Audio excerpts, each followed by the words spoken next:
Hello and welcome to a brand new Arseblog Arsecast right here on arseblog.com. How are you? Hope you're well. Hope you've had a good week.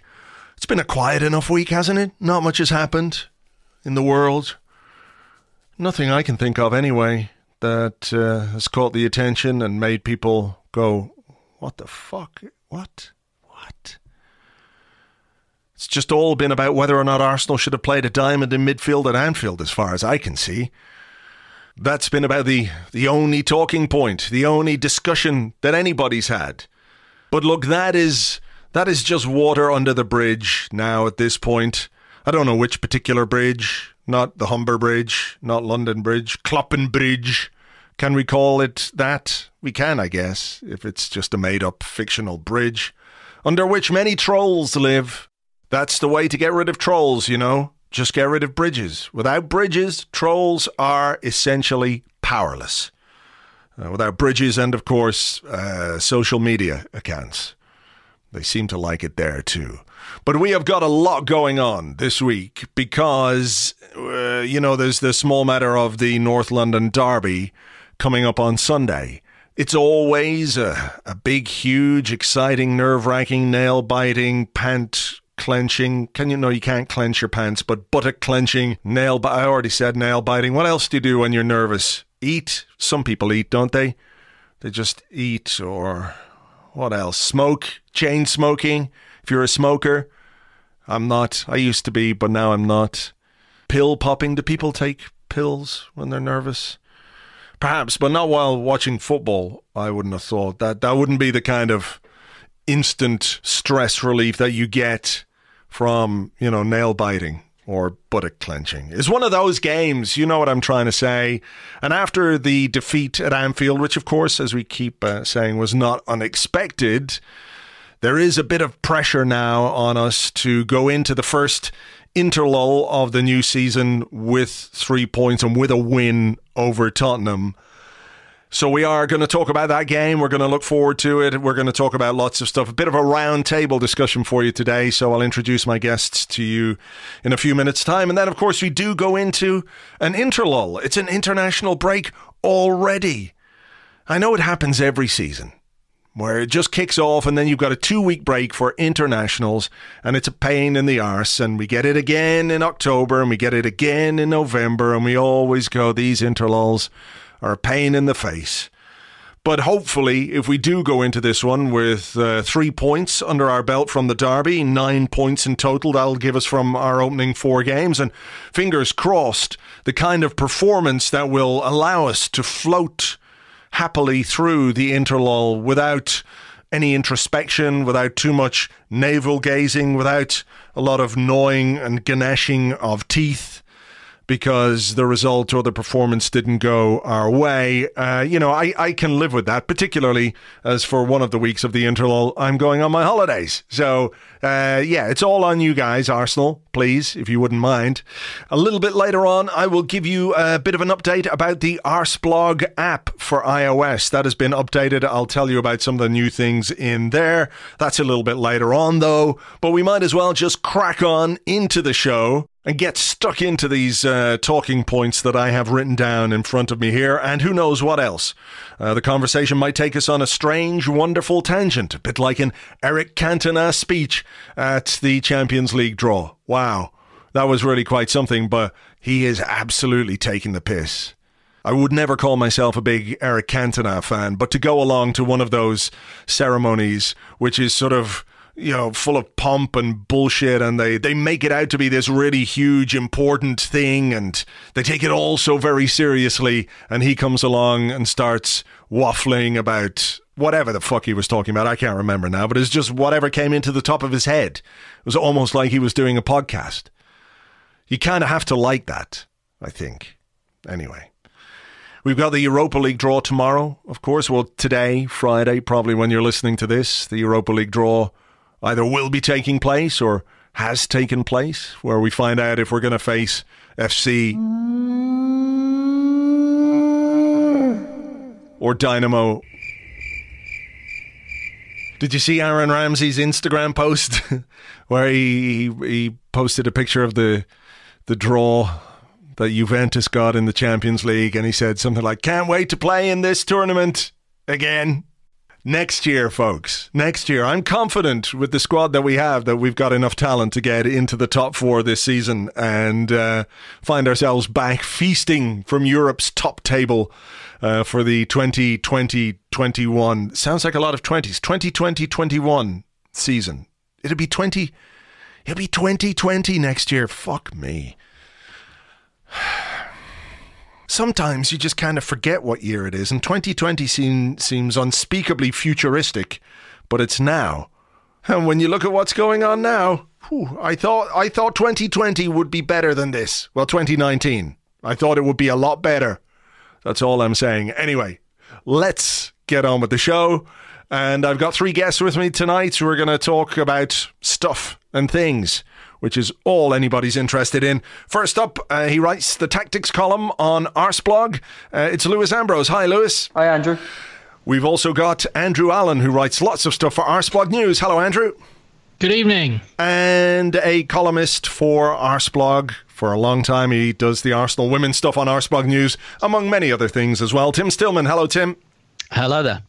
Let me start with you, Tim, very quickly, because we were beaten by Liverpool on Saturday, and it was a game which sparked a huge amount of discussion. People who've listened to the Arsecast Extra will have heard myself and James go at it from 2 very different angles, and I think that's quite an interesting part of the discussion that's gone on around the game. I'm just sort of interested in your thoughts as to why, given it was a game that most people expected us to lose, there was such a focus on what we did or what we didn't do or how we approached the game. Is it sort of fans looking for a way to understand Unai Emery still, given that we're in a second season now and we're looking for things to, if not identify with him, but to try and understand? I think that's a little bit of it, yeah. I do genuinely think, though, that most of it is just that it was a really fascinating approach that has divided opinion, as you know, as you said, the Arsecast Extra kind of showed. And it really did kind of pick up on that divide between people who are quite sanguine and said, well, we were going to lose anyway. I'm glad we tried something that I can actually identify and see what we were doing. And you know, quite a lot of people who thought, well, yeah, I can see what we were doing, but why were we doing it? Kind of thing. So I do genuinely think it was just like a tactically really quite interesting approach, and I haven't really decided what I think of it, to be honest. I think I'm somewhere between the two. I think the thing is with Liverpool, they just give you so many problems. They have so many different ways to hurt you that you know, the phrase I'd use is the blanket is never big enough.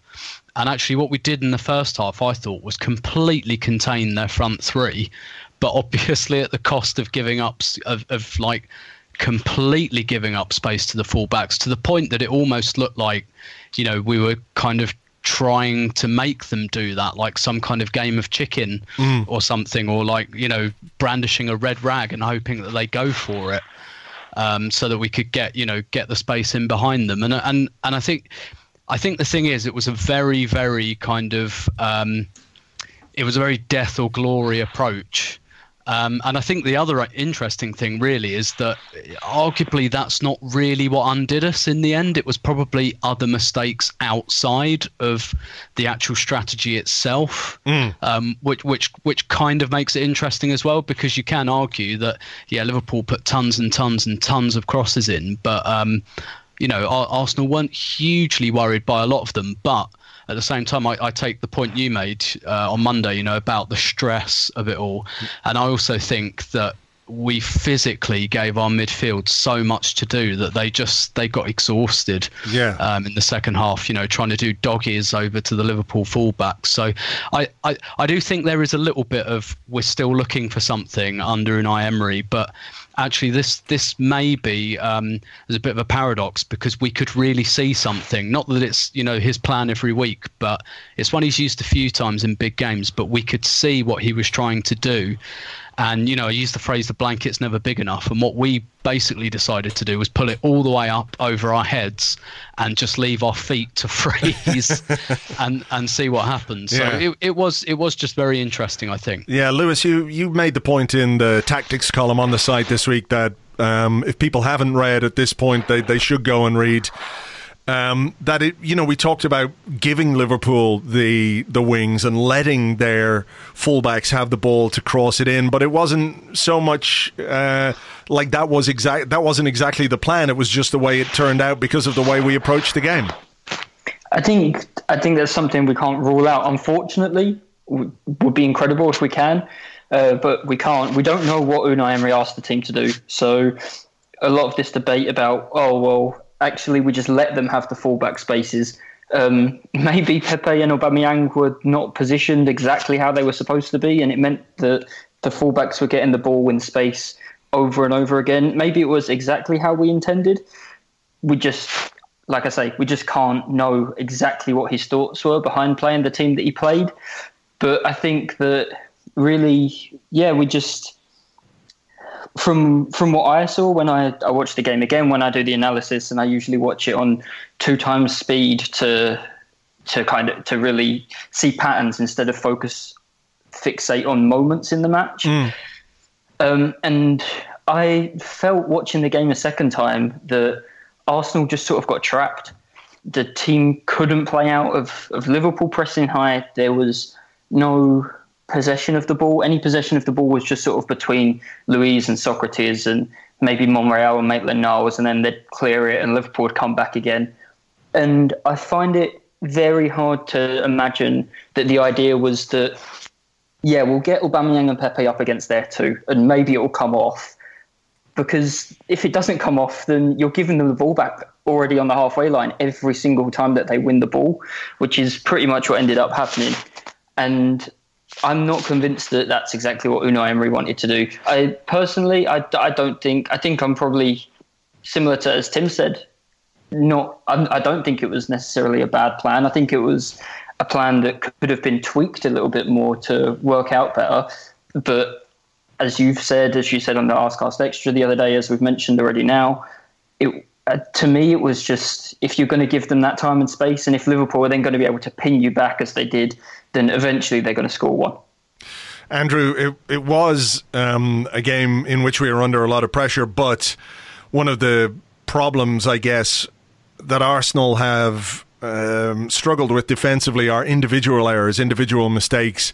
And that, you could say, conceding a goal from a corner can often be put down to an individual mistake. It's probably a bit more collective than that because you've got 8 or 9 or 10 men in your box, so it's not always possible. The second goal, obviously a mistake from David Luiz, giving away the penalty. The third goal, he got caught in a position where he couldn't make a foul. Can you put this down to a one-off, or is that another little bit of a worry that the individual mistakes are continuing to happen, even though there's been a slight change of personnel back there? I think, to be honest, when you're up against someone like Mo Salah, and it was a similar situation in the Europa League final up against Eden Hazard, is that sometimes these players are just so good that they're able to bring those mistakes, draw those mistakes out of your players. That said, we are a team that has all too often made silly mistakes against smaller sides and teams and players who aren't nearly as good as those two. I found it quite frustrating. I mean, more so the fact that the game just, as it quite often does, ran away with, we just lost it in the space of 10 minutes again. One of those things where we conceded 2 quick goals. All of the stuffing was knocked out of us and suddenly the game was lost with at least half an hour to go. I don't know whether there was an alternative to the plan that he set up. I mean, obviously there are many alternatives, but I'm not exactly sure what he could have done, Emery, on the tactical front to try and create a kind of completely different game, aside from maybe just completely sitting back and hoping for the best. But there were positive elements, but I think it was very brave, let's say, putting someone like Dani Ceballos in there when he really had no idea what the pace of the game was about for the first 15, 20 minutes, I felt.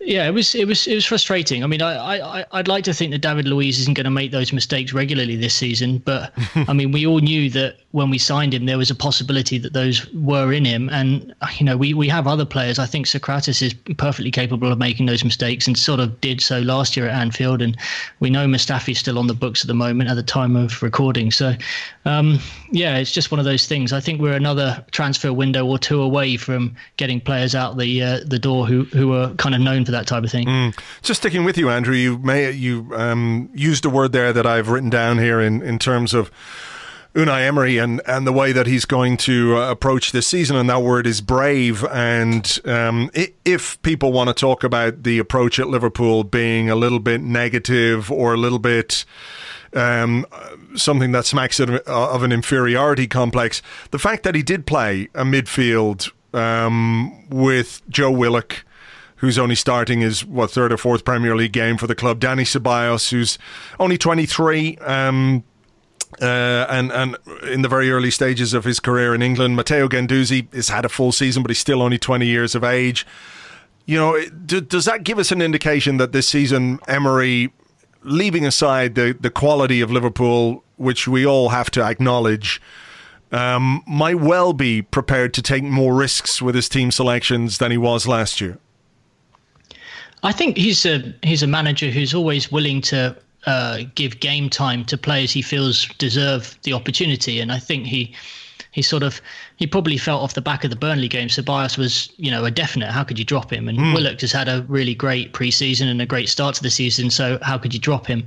Torreira, I think he's kind of treating him with caution at the moment because of the fact that he's not had as much of a pre-season. To a certain extent, he had a bit of a, I think he felt like he could probably get away with his lineup given the consequences going on off the pitch. Mesut Ozil not really being available.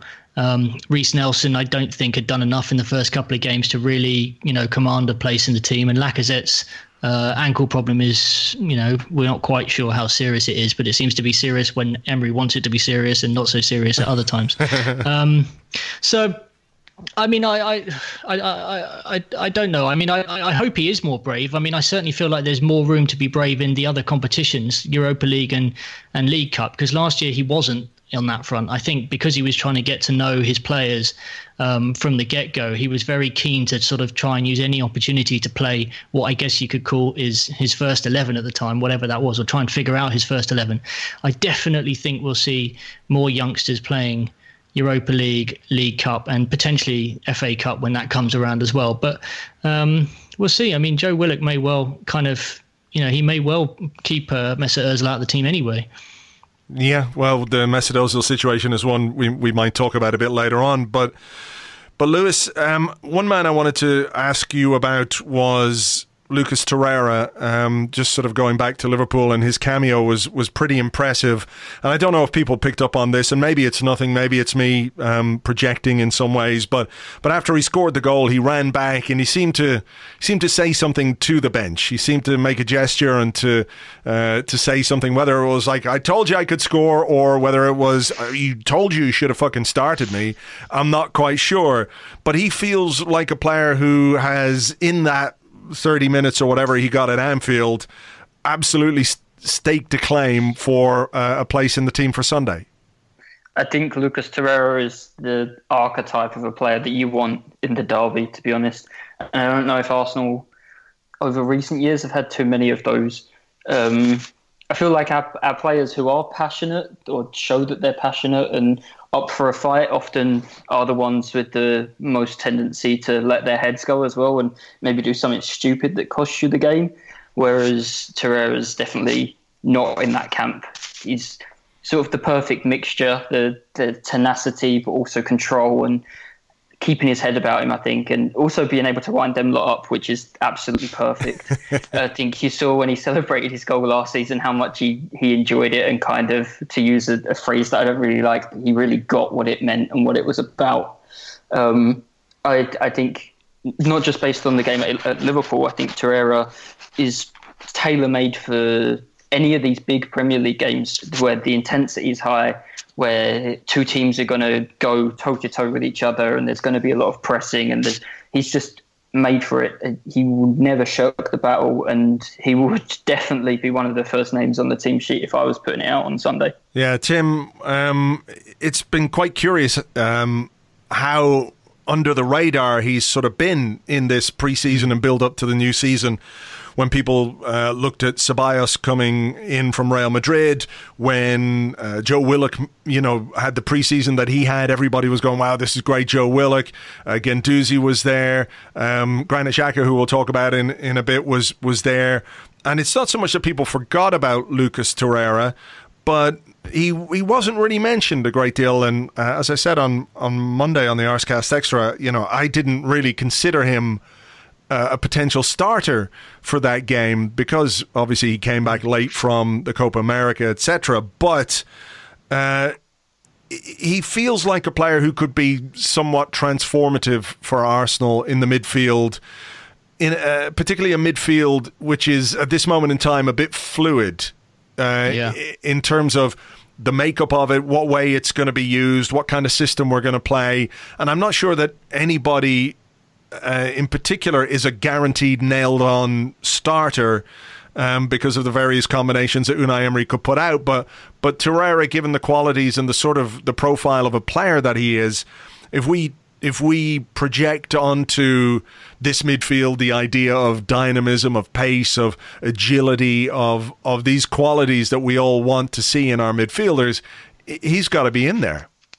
Yeah, absolutely. And I think what you've just illustrated there is actually all of a sudden we've got quite a lot of depth in that position. And if you think in terms of a midfield three, we've probably got 6 or 7 players who could interchange there quite nicely. If you consider Ozil part of that as well, certainly. So, and you look at, there's been a lot. I mean, look, everyone always wants to copy the successful teams, and there's been lots of talk about, Arsenal mimicking Liverpool's front three. But one of the things Liverpool do really well is they have 6 or 7 midfielders who can slot into that midfield three at any one time, and they're all runners. They've all got high energy levels, and basically what they do is they run their legs off for a couple of games, and then they change them and they switch them around. And potentially Arsenal could do that as well. They've got like a fair bit of depth in there. I think with Torreira, I mean the whole kind of him slipping away from the conversation thing probably happened in the second half of last season. Actually, it was, it's such like a quick hit in the first half of the season, and everyone loved him, and all the talk was about him. And then, I think he tired a little bit and kind of came in and out of the team. But I mean, for me, he would be. So I think, I know we're going to talk about Xhaka in a minute. I think Guendouzi is going to at some point take Xhaka's place at the base of that midfield as a first choice. But I think Torreira is quite interesting just because he's got qualities I don't think are easily replicated in our other midfielders. I do think there's an extent to which the others, they've all got their own qualities and their own styles, but Torreira is really the one that sticks out attributes-wise. I think the underrated thing about him as well is you can use him in a few different roles. I mean, if we were going to play a midfield diamond, I'm not sure I would have had Guendouzi as the one wide of that diamond. I think Guendouzi's position for me is in front of the defence in Xhaka's role. I think Torreira wide in the diamond. I think he played there against Chelsea back in January when we won, and just absolutely tireless performance because he's got the energy levels to do that kind of play central midfield and right wing at the same time. So if we want to use the midfield diamond, and don't forget he played in that for Sampdoria, he plays in a diamond for Uruguay, he's very well versed in it. So I won't pretend I was screaming for his inclusion against Liverpool, but I think in hindsight he should have at least come on earlier when it was clear that our midfield was really getting a tough physical examination. So to bring him on at half time might have been, I don't think it would have changed an awful lot, to be honest, but might have been an idea. But yeah, I think he's propelled himself into the starting lineup for Sunday. But I think you'll see this a lot because we were saying this about Ceballos after Burnley. All of a sudden you think, wow, he can't not play the next game. And actually, again, in hindsight, he possibly should have sat Anfield out. But yeah, you understand all the reasons that he was picked. But yeah, I think, for me, I think Torreira and Guendouzi are the future of the base of that midfield. I think they really complement each other. And I think we've introduced a lot of new players into the spine, so I don't think Emery's going to overthrow things quickly. I think he might do it gradually, but I think in the second half of the season you'll see those two a lot. Andrew, the midfield options that we have are all relatively young. Torreira's just 23, Guendouzi's 20, Willock is 20, just gone 20. Ceballos is 23.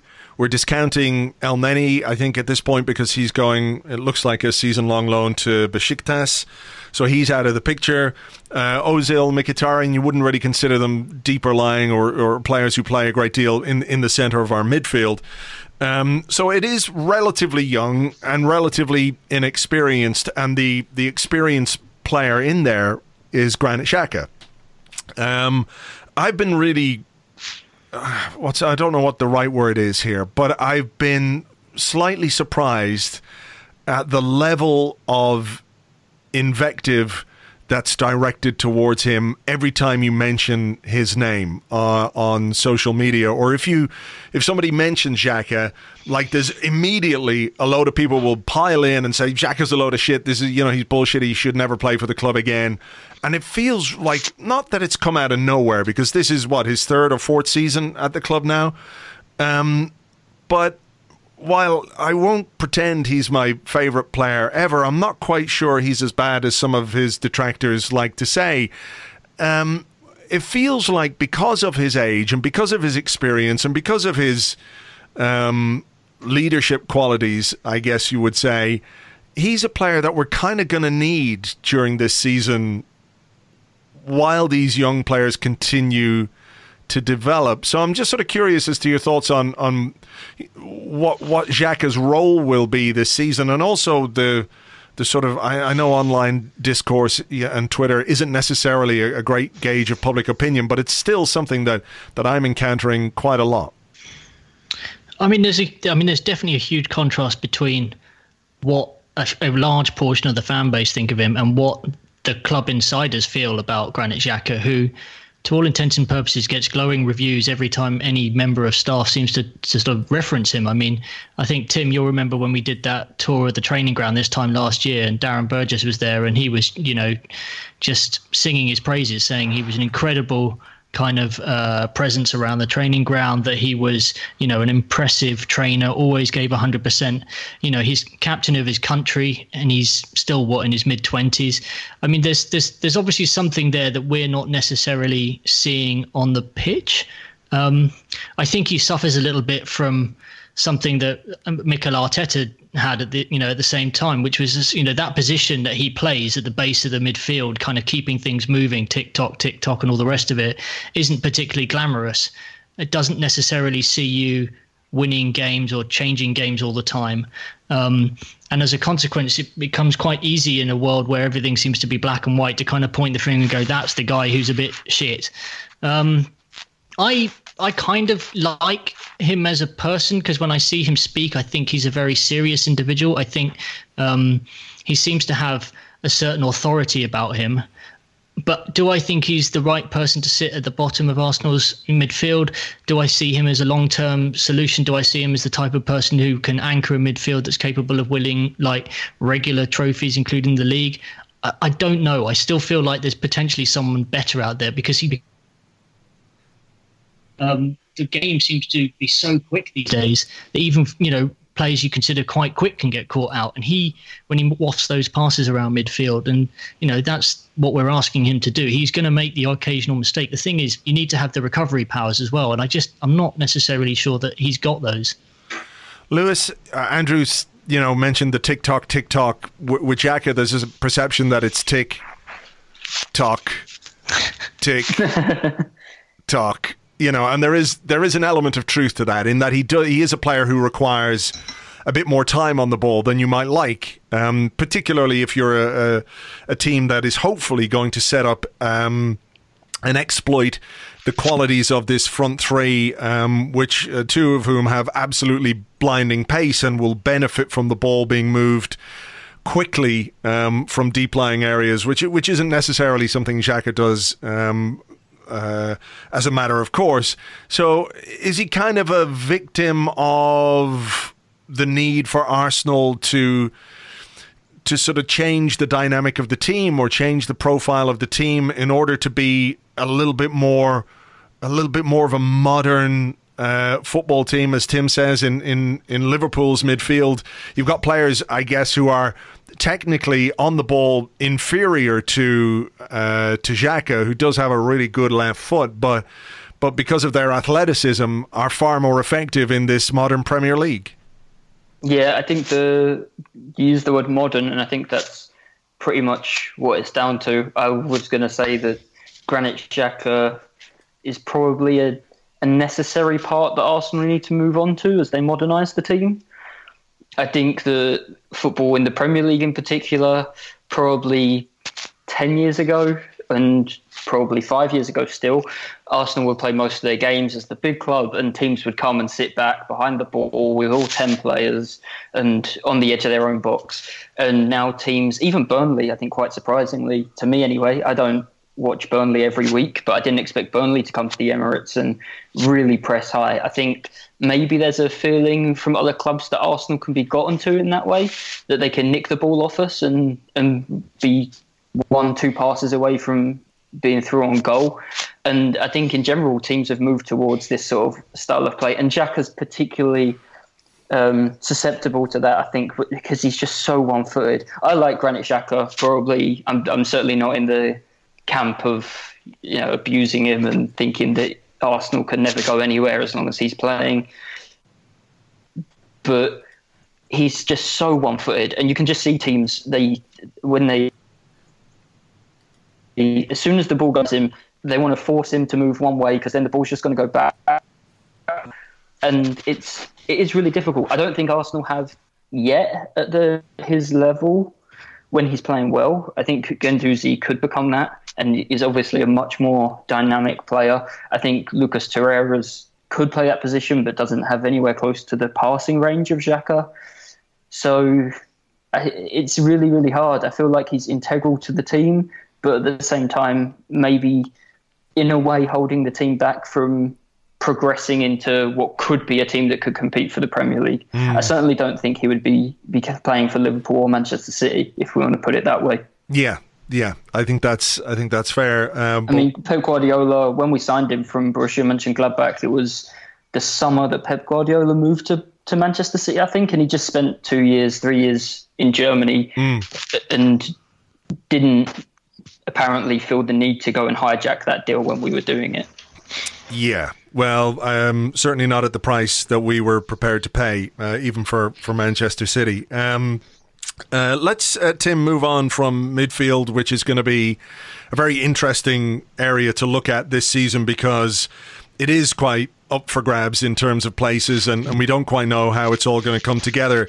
One area I think that we can look at and say, okay, this is our ideal trio. This is who's going to get picked week in, week out, assuming all things go well. And that's the front three of Aubameyang, Lacazette and Pepe. Lacazette's ankle injury notwithstanding, and it has been something that he dealt with. He had to come off in the Emirates Cup and what have you, but I'm not sure his absence from the team against Liverpool was as much down to the ankle injury as it was Unai Emery's unwillingness to play the three of them together. So looking ahead to this weekend, do you expect, fitness permitting, that front three to start, and should it start?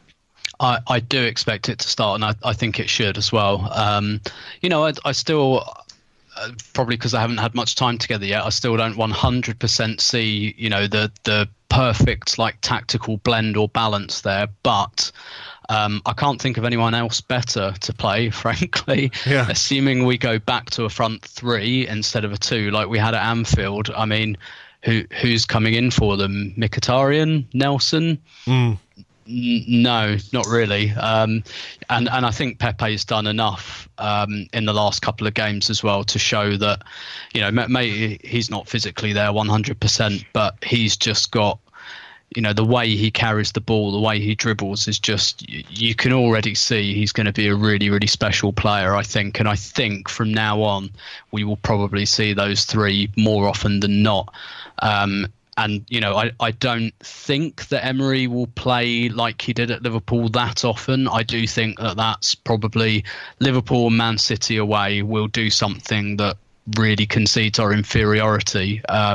Everything else is up for grabs. And totally rightfully so, because I don't think we've got a huge amount to fear or feel inferior about when it comes to that little band of teams from third to sixth. So, and having just played in a fairly cautious way at Anfield and lost, we're now at home. It's a derby. Everyone's going to be really up for it. I can just see him just putting that front three out there and just going, yep, okay, the fans are going to be behind us. We had a bit of a setback last week, but things have been good. Let's go get it, kind of thing. And I do think, I do think we perhaps in what we've seen from Pepe in his first couple of appearances, we can start to get an imagining of how fluid this front line might be, because Pepe doing a lot of work in the centre. I mean, he was basically playing down the middle at Anfield, but even when he came on against Burnley, he was picking up lots of central areas, swapping with Aubameyang quite a lot.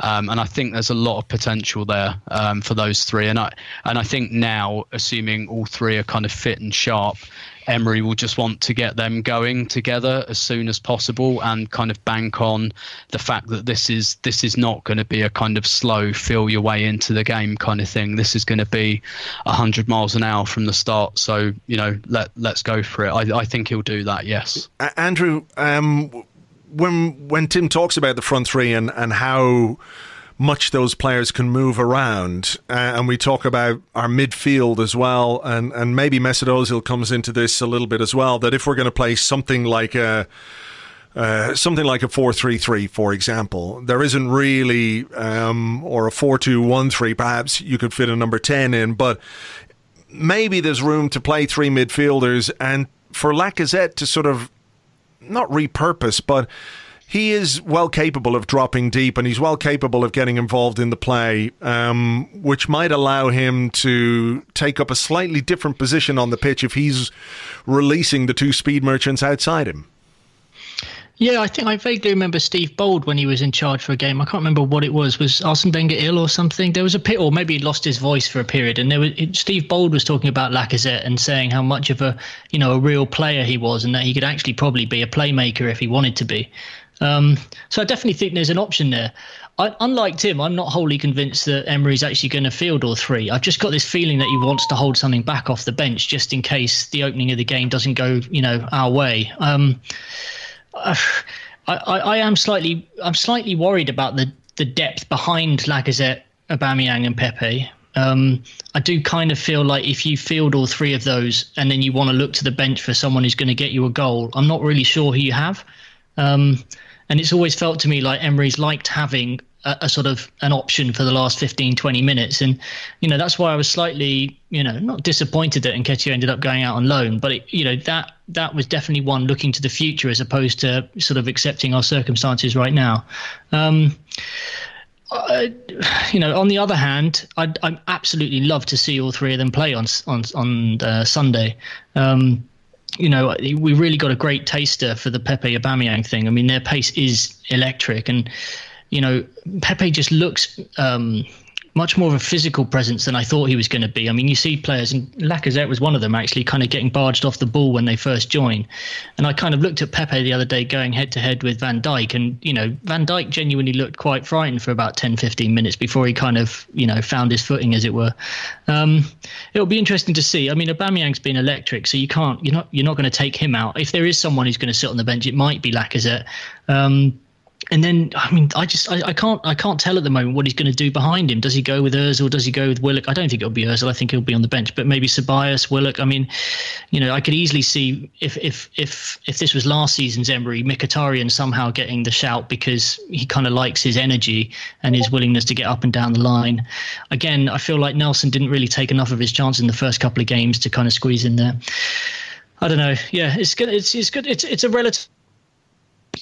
I am still slightly concerned by not having goals on the bench. Yeah, that's a consideration. I hadn't really thought about that, but Lewis, it feels to me like, given the pressure that's on Unai Emery to finish in the top four, to get Arsenal back into the Champions League next by the end of the season, that he kind of has to shake off the shackles a little bit, and maybe it's not who he is. Maybe he finds it difficult to completely, if not throw caution to the wind, not to sort of think a bit sensibly about things and maybe keep somebody on the bench for a goal if we need a goal, or if we need to change the game in some way.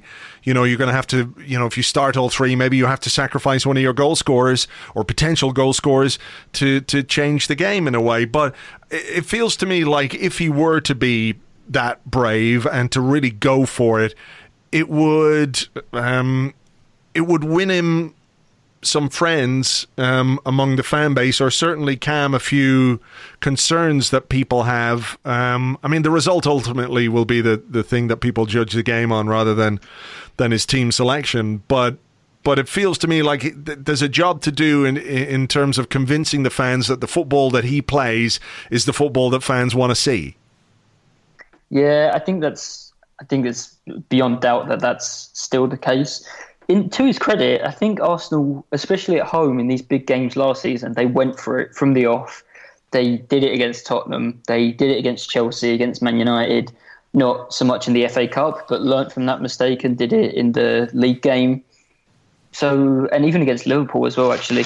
I do think the team will come out the blocks on Sunday. He was talking in his press conference today, Thursday as well, about the fans, and so much about the fans and how much the game means, and it being one of the biggest games, or the biggest game in the world, I think he maybe said. And right. I do think he wants to start these games at a million miles an hour. The bench is the one thing that might be a problem there. I remember a lot of people last year in the derby, and he started with Iwobi and Mkhitaryan and took them both off at half-time for Ramsey and Lacazette. And it does feel like he doesn't have that option. And there was theorising last season that he'd sort of said to Mkhitaryan and Iwobi, go out there for 45 minutes and give me absolutely everything, with it already in mind that he was going to switch him at half-time. But as Andrew said, if you play Lacazette, Pepe and Aubameyang, then the bench does start to look pretty thin in terms of players who can inject something into the side, as not just knowing Nketiah or all of the three sort of main forwards starting, but we've also lost Iwobi and Ramsey in the summer. So it does look a bit tricky. I wonder how much Tottenham themselves are going to come into it. I think we all know that Unai Emery is a coach that takes the opposition into account quite a lot, and sometimes that works out well and sometimes it doesn't.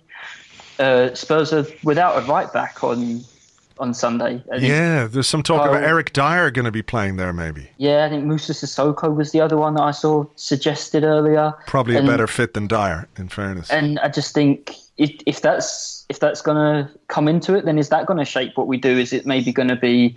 Is he then going to think to play Kolasinac and a back three and try and really go at that side with maybe Kolasinac and Aubameyang down there or something? And I think we might get a surprise. He does seem to spring a surprise or two in the lineup. Yeah. So maybe we will see one of those front three on the bench, I think. Right. Well, that'd be something, wouldn't it? Play with the back three, and then I was going to talk about what our midfield trio would be, and now I'm just terrified of a back three and Kolasinac. But Sorry.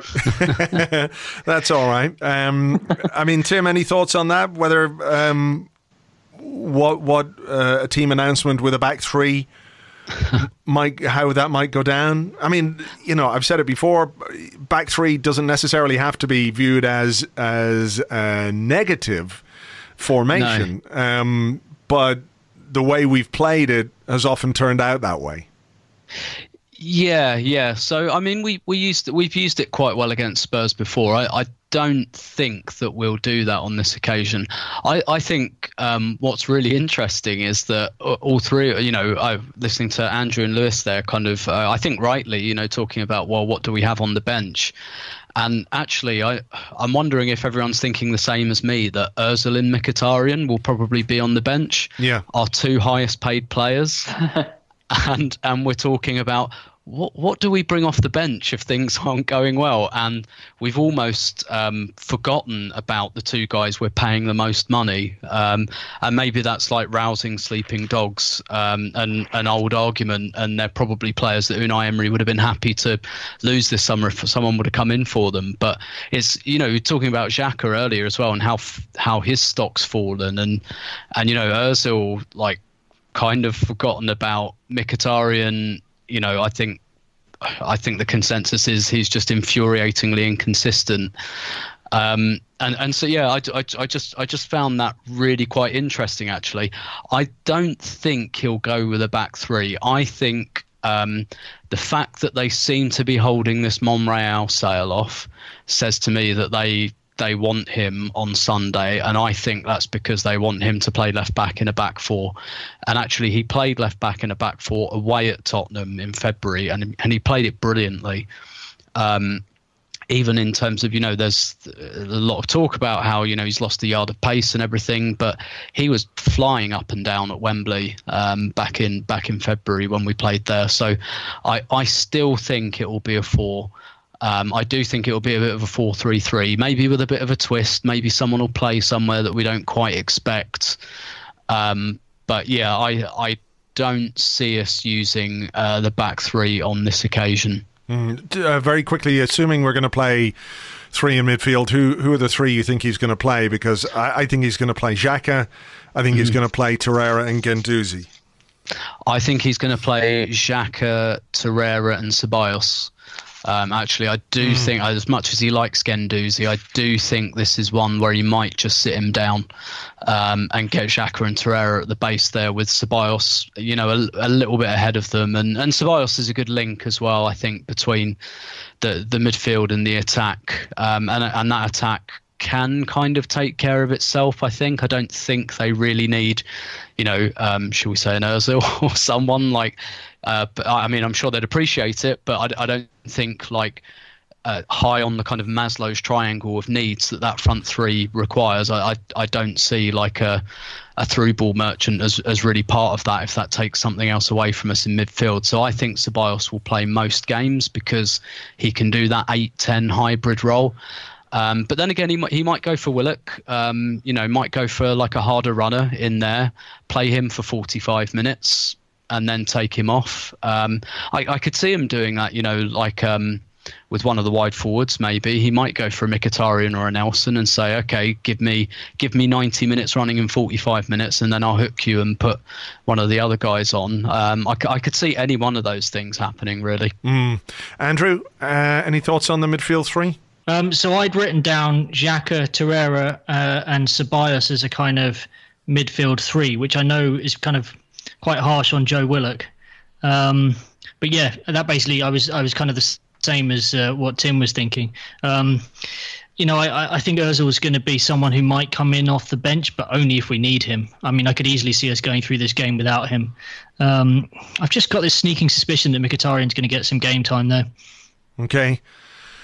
Well, yeah, I know how I feel about that, but I don't see that there's any real point in talking about it. Lewis, would you do anything different from that?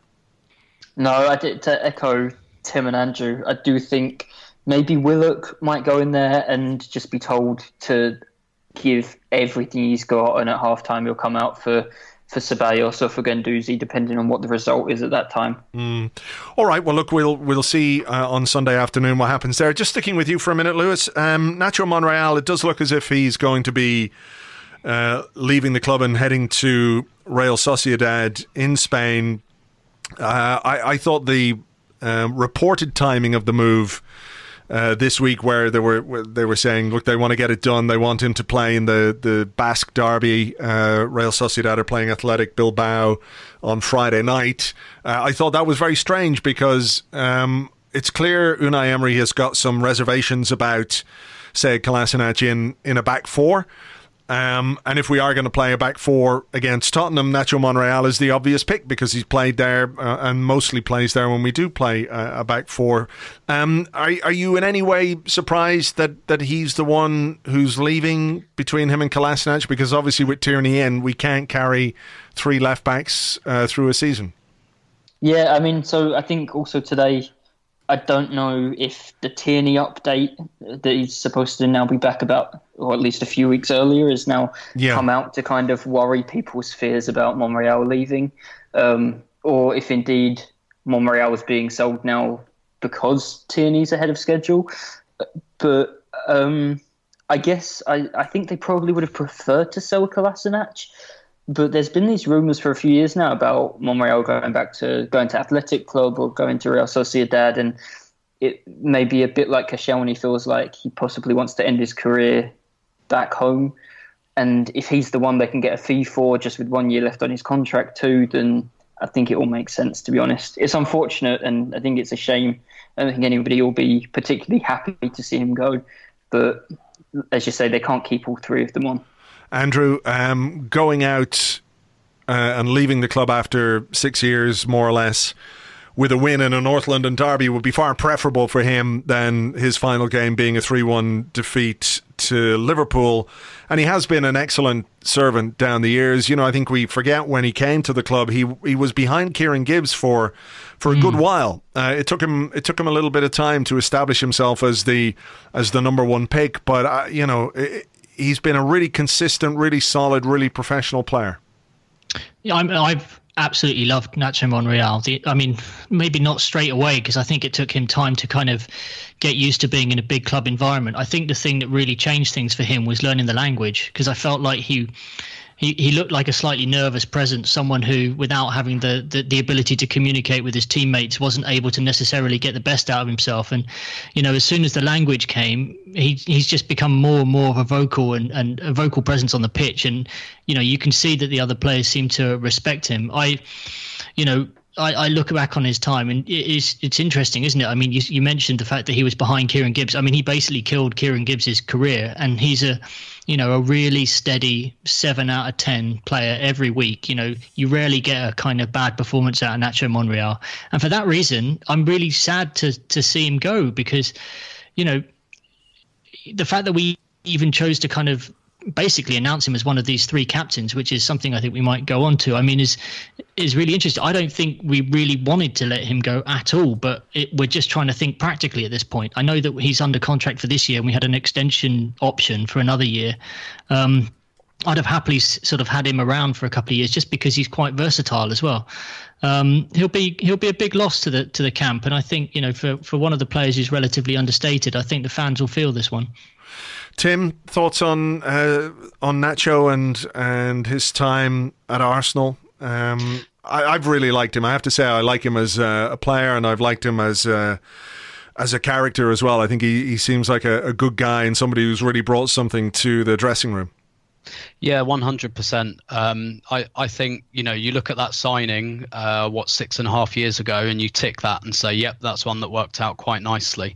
I think maybe we're just about to move away from the age where your ideal fullback is your 7 out of 10 presence every week. And, we're moving into the age of the super fullback, where they cost 60, 70 million pounds and are the key to winning you games. But, Nacho very much fits that kind of almost Bakary Sagna-like, just 7 out of 10 every single week. I think this sale's got a touch of the Iwobis about it, in that we probably don't really want to do it, but kind of have to, because, unfortunately the interest for Kolasinac is probably not there, because we got him on a free, and that means his salary is probably in excess of what he's actually worth. And I think that tells you something as well. I think it tells you something that Monreal at 33 has got clubs interested in him, and Sead Kolasinac apparently hasn't. I do worry about that going forward, because I wrote a little bit about this today, actually. If Arsenal are going to do, the passing out from the back thing, having Kolasinac as part of a back four in a unit that looks to pass out under pressure, I just don't see how he fits that at all. He's very good going forward, and I kind of like him in the last 20 yards of the pitch, but I really don't see how he fits into a unit that kind of looks to pass its way out of trouble, because technically he's at kind of Walcott level. But with Nacho, Nacho's been a superb player, just exactly what you kind of want in a defender. Just like, I think he probably appeals to the traditionalist in some of us as well. Just like sensible haircut, no tattoos or earrings or anything like that. Just the kind of the grumpy old man. None visible, Tim. You never know what people do. Well, indeed. I've never been in the shower at Arsenal yet. But but yeah, he probably, like, particularly, to a British football crowd inside the stadium and everything, he probably appeals to a lot of us. Our idea of what a fullback should be, kind of fairly quiet and unfussy. And Andrew spoke about the language there. I do think that's a big thing. I do also think that spell he spent as an emergency centre half, that happened just before he kind of broke into the team ahead of Kieran Gibbs. And I think as kind of hairy as that was at the time, I think that probably did him the world of good, particularly in terms of adapting to the physical side and just playing regularly, I think, and getting that rhythm. And he never really looked back after that. I do remember doing a podcast with Rory Smith one year, a few years ago, just when all this happened with Monreal at centre half. And I think the centre halves we had at the time were Koscielny, Mertesacker, was probably Vermaelen, was it? Yeah. And then Rory Smith, who'd obviously spoken to somebody, said on the podcast, yeah, your fourth centre half this season is Nacho Monreal. And I was like, what? But it sort of improved him as a player and as a defender and as a left back. Maybe you're, even in your mid to late 20s, when you have a little bit of a position change, it shows that you can learn things about the game and adapt them to your more natural position. So, well, credit to him, and hopefully he does play on Sunday and he goes out with a bang and maybe a goal, one final goal for Arsenal against Tottenham. I think he and everybody else would enjoy that. I just want to finish with a little discussion, because we are heading towards the end of the transfer window in Europe, and Unai Emery talked about his captains and his captaincy group and all that kind of stuff, and he said he couldn't really finalise it until those windows were closed, because he didn't know who might be at the club or who might not be at the club. Monreal is an obvious example of that. But Monday it'll be closed, and it looks like Monreal is the only one that's going. He's ruled out the departure of Mesut Ozil before the end of the transfer window. So as it stands, the two captains that he has left in his group of five captains are Ozil and Granit Xhaka. It's an issue which I think exercises a lot of people, because we all want a captain, a real chest-thumping leader, Tony Adams style captain. We all want that because we can all see what benefit that is to the team.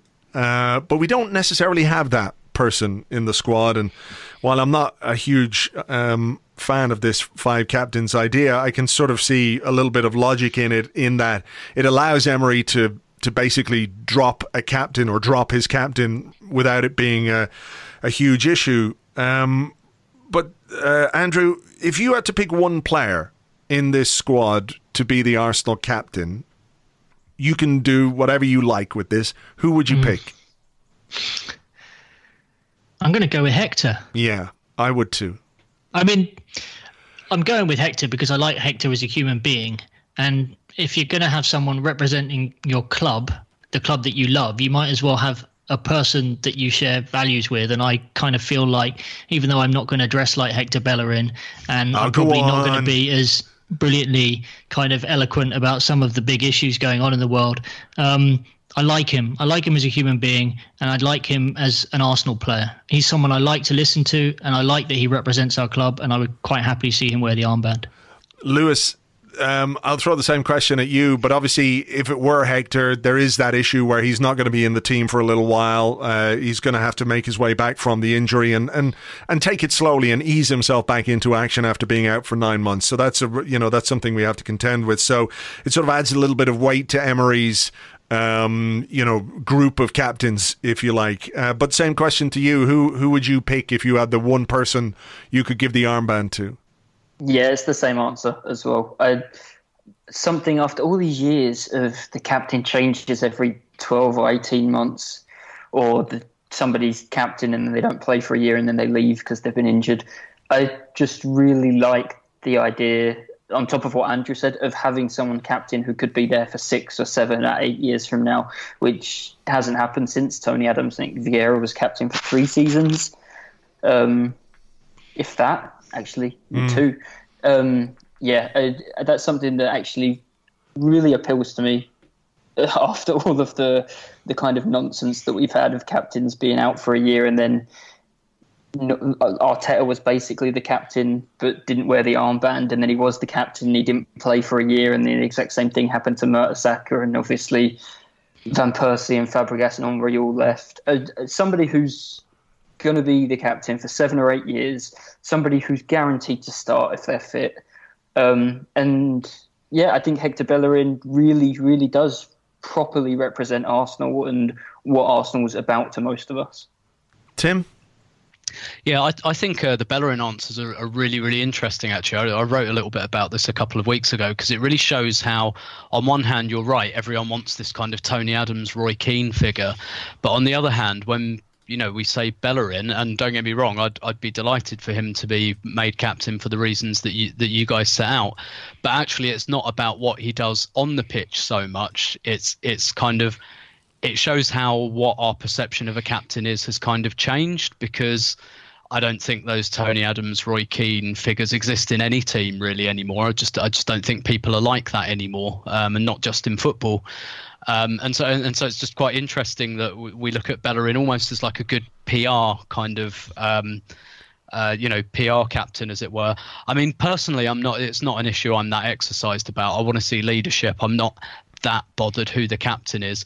I might give it to Socrates just because I think he'll play most games, and it's probably the most kind of unfussy, unnoisy thing to do, and it's the thing that makes people talk about it the least. And maybe give it to Socrates for like this year or till the end of his contract or whatever, and then maybe look at who's really, because I think Arsenal's had a lot of turnover in the last couple of years, a lot more than people realise actually. When you think who's left and who's come in, it's almost a totally brand new team, and you have got this new core forming around players like Lacazette, like Torreira, Guendouzi, Bellerin, maybe even Holding if he can come back okay. Maybe even someone like Bernd Leno. And I just think in a year or two, it will be clearer who that kind of captaincy group is, who's really emerged as the leader of that new core. Because what we're seeing at the moment is the last captaincy group is nearly extinct already. Yeah. And the two players that are left from it, in Xhaka and Ozil, are ones that lots of people want us to move on from. So, there's like a new group forming there, and I don't think it's quite clear who the outright leader of that is yet. So I consider this maybe a bit of a transition period, and therefore would just give it to Socrates because it's probably the easiest thing to do. I have to say, I think if we are looking at a captaincy group, and if Xhaka and Ozil are going to be in it by default, I'd like to see Hector Bellerin put in it, because I completely agree with Andrew and Lewis. I think he's a really smart, intelligent, thoughtful guy who's going to be in our team week in, week out when he's fit. But I think as well we have to look up front. And when we consider this Arsenal team these days, it used to be a case that the players you thought of were Sanchez and Ozil, but now it's Lacazette and Aubameyang, and I think the influence of those two guys on the pitch and probably off the pitch ought to be recognised by Unai Emery. And I think Emery's got not a problem or anything like that with Aubameyang and Lacazette, but I think their popularity makes them powerful in a way. And I'm sure you saw, Tim, the social media stuff this week. Aubameyang asked, why didn't Lacazette start? And he goes, well, good question. I know we can read too much into social media stuff. It's human nature to do that to an extent, but at the same time, he kind of has to make sure that those two guys are happy, because if one of them's happy and the other one isn't, then, well, it's not going to work out, or the other guy's not going to be as happy as he should be, because they're such good friends. So it's an area, it's a little thing he just has to keep an eye on. Yeah, and he's trying to convince both of them to sign contracts as well, ultimately. And I think that's another part of the reason that he'll, maybe a little part, but a part of the reason he'll start to play that front three, just because if he's thinking, look, if I'm going to convince Lacazette and Aubameyang to stay, they're not going to be short of suitors. I've got to convince them to stay here. That definitely means they're going to have to play. I don't think either of them would be happy to sign a contract if they're not in the team regularly. But I think you're right as well. I think it's an interesting idea to make at least one of those two part of the group, not least just because if the group can perhaps just go through the spine of the team, so you've almost got like the defensive captain, the midfield captain, the forward captain, if you want to put it in kind of fairly crude terms, like just having not just a good kind of leadership group in terms of, shall we say, representation in the squad. And I think Emery said he wants someone English or British in there. Whether that's going to be Tierney or Holding, I guess we'll see. But I also think having a good spread throughout the team is a good idea as well, because ultimately what's important is not so much the armband, it's leadership. Yeah. And that's a collective idea as much as anything. And we need to have it in every area of the team. So, yeah, if we're talking about a captaincy group, absolutely. I think, like you say, they're kind of like the symbols of Arsenal, and Arsenal know it. Look at the social media stuff. I think Stuart even put up a photo today, mimicking that old Ian Wright and Thierry Henry picture where they got their arms around each other at Martin Keown's testimonial. And the club are obviously acutely aware of it. I mean, look at the kit kind of shots and everything in the videos. Those two are front and center. So I think absolutely one of those two should be in it. All right. Well, look, we'll find out in due course, but we better leave it there, gents. Thank you very much indeed for your time. Tim, thanks a million. Pleasure. Lewis, thank you very much indeed. Thank you. And Andrew, thank you. Cheers, guys. Thank you very much indeed to the guys. You can follow them on Twitter. Lewis is at LG Ambrose, and you can read his tactics column on arsblog.com. Andrew is at A Allen Sport. Tim at Stilberto. And thank you very much indeed to the guys for their time. We've had lots to talk about, of course, heading into the to the North London derby this weekend. So, given that we've been going for, well, over an hour now at this point, I reckon it's time just to call it quits on this particular episode. But I did say I was going to tell you about the new Arsblog app for iOS. It has been given an update. It won't work with some of the more elderly iPhones out there. It's optimized for the newer ones. So if you're just using the Arsblog app on your old phone, leave it. Don't delete it, because you won't be able to install the new version. So if it doesn't give you the option to update in the App Store, just leave the one that you have. One of the cool new features of the app, though, is that if you're an Arsblog member on Patreon, you can log in with your Patreon credentials and you get everything completely and utterly ad-free. So that's an added benefit for you if you are an Arsblog member on Patreon. If you're not and you would like to join and support everything that we do on the site, as well as getting extra bonus content, ad-free podcasts, free audiobook, access to our Discord chat server. We've just added a music channel in there, which is quite cool. People are posting Spotify playlists. So there's all kinds of stuff going on in there, as well as football chat and all the rest. You can go to patreon.com/arsblog. Patreon.com/arsblog. Costs £5 a month. That's it. You don't have to sign up for any longer than a month either. There's no long-term commitment. None of that kind of stuff going on. So give it a bash. Why not? Patreon.com/arsblog. James is on his holidays. As we speak, he is somewhere in sunny Spain, basking in the sun and eating all the ham on ruffles that the supermarket has to offer. Lucky guy. I'm actually going to be in Spain next week as well, so I'm going to eat plenty of ham on ruffles. However, I will be here on Monday with an Arscast Extra for you because, well, we can't have a North London derby and not have an Arscast Extra the next day. James will not be hosting. I will be joined on Monday by Tayo Papula, so join the two of us for the Arscast Extra. In the meantime, have yourselves a great weekend. Let's hope the boys can do it, and we can head off into this interlull with Tottenham's scalp in our back pockets, 9 points on the table in the Premier League, and all the fun and enjoyment that will bring us. So, until then, until the Arscast Extra on Monday, take it easy, folks. Cheers. Bye-bye.